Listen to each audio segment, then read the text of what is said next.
Hey guys, so you'll have to excuse me, I think I'm coming down with a cold. Nick had a cold all last week and I thought I was in the clear, and then this morning I woke up and my throat was really scratchy, so I might sound a little off, but I feel okay.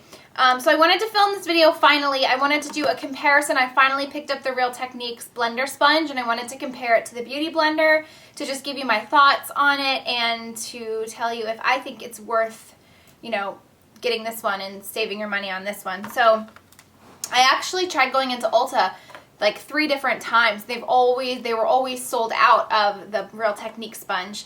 I finally went to a different Ulta and was able to find it. This is what the packaging looks like. It just comes in that. It was $5.99. The Beauty Blender you can find at Sephora or beauty.com and it's $19.95 or $19.99. And in my Sephora VIB haul, I hauled a new one because this one was kind of getting dirty. I ended up returning that one. That is just bottom line. That is how much I've really been enjoying the Real Techniques sponge.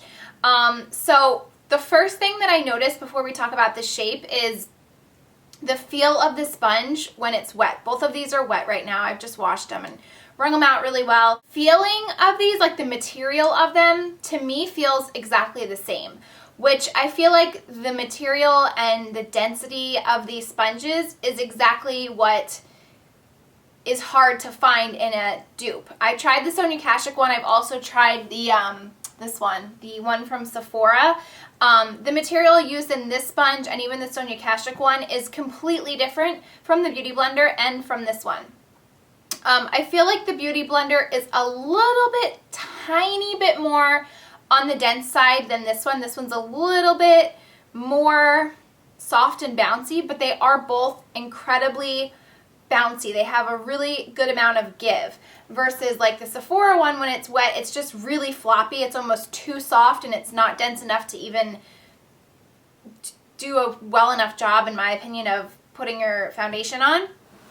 But I feel like the density of these, the firmness is exactly the same. And I think that's based on the fact that the material used is pretty much spot on.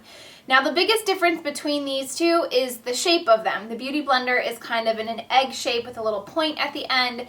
The Real Technique sponge has that same top with the point. The only difference is it has a flat side. I don't know if you can see that. It has a flat side and a point on both ends, whereas the Beauty Blender is flat on the bottom. This one has a point and a flat side on the spot. Now the Sephora sponge is completely different shape, but it does have that flat portion of it, which I really like for foundation. Now of course you can use the Beauty Blender's bottom to apply your foundation, but I find that the flat angle on the blender sponge from Real Techniques, what is this that I keep referring to it as? Miracle Complexion sponge is the proper name. I really enjoy having this flat spot for foundation because it's so flat. I feel like it just blends a little bit better than this spot, than the bottom of this. This is a little bit on the round side. It's not completely flat. So I really do enjoy having that. The point is great, gets right underneath your eye, inner corner really well, especially for concealer or something like that. I also really like that you can turn the complexion sponge on its side and really blend your foundation on this using the side of this versus this side. I just feel like it's not as efficient than having like the entire oval. It's like it covers a lot more space on your face than this one. Overall, the only real negative thing that I've heard about this is that once it's wet, it doesn't really, and used a lot, it doesn't go back into its normal form. And I would have to disagree with that. This is wet right now, so this is as big as it gets.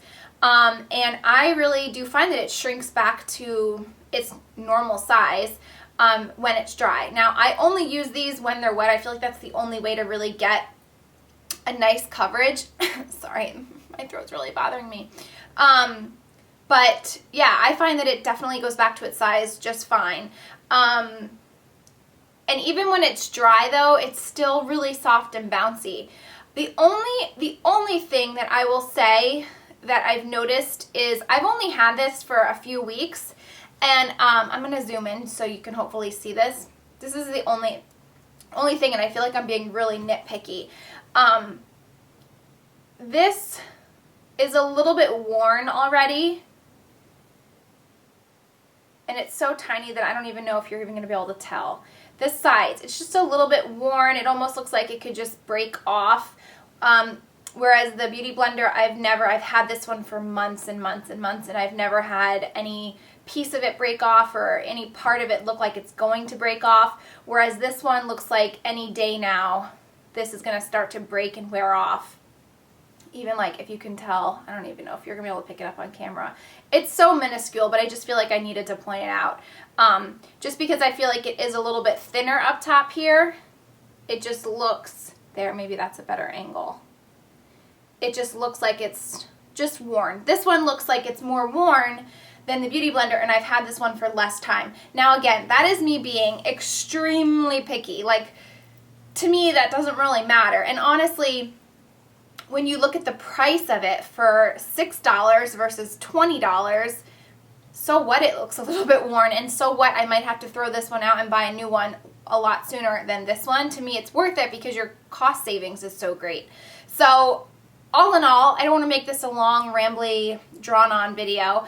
I would say save your money. This is a great product. I've used it for years, but this one isn't far off. And as far as like what we use these for, because I really feel like it doesn't really matter what the shape is or what the material is made out of. The real test on how these perform is how they apply your makeup. And I honestly can't tell a difference if I apply my makeup with my Beauty Blender or with the Complexion sponge. My makeup goes on exactly the same. So that by itself is enough for me to say, save your money, don't splurge, save, and get the Miracle Complexion sponge from Real Techniques. You can also use coupons at Ulta for this. This one never goes on sale unless you have like a VIB discount or something. But yeah, I mean, if I apply one half of my face with this sponge and the other half with this sponge, you're not going to be able to tell a difference. And for that, I say go for the cheaper alternative. As far as cleaning them, because I might get a question about that, I still do have a lot of the blender cleanser left over that I've been using up, and honestly I don't think it's great. I've heard a lot of people say that the solid cleanser is fantastic. I've never tried it.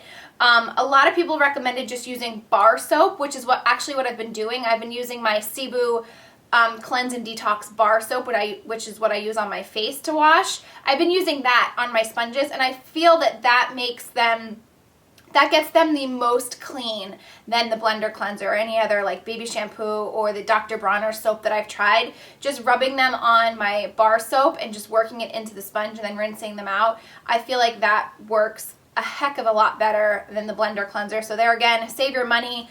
Use whatever bar soap you have around the house and you'll get them looking brand new. So I hope that you guys found this video helpful. I'm so excited that you told me about this because I didn't even know about it, and I will forever be a Miracle Complexion sponge big fan. So I hope that you guys enjoyed this video. Thank you so much for watching, and I'll talk to you soon. Bye!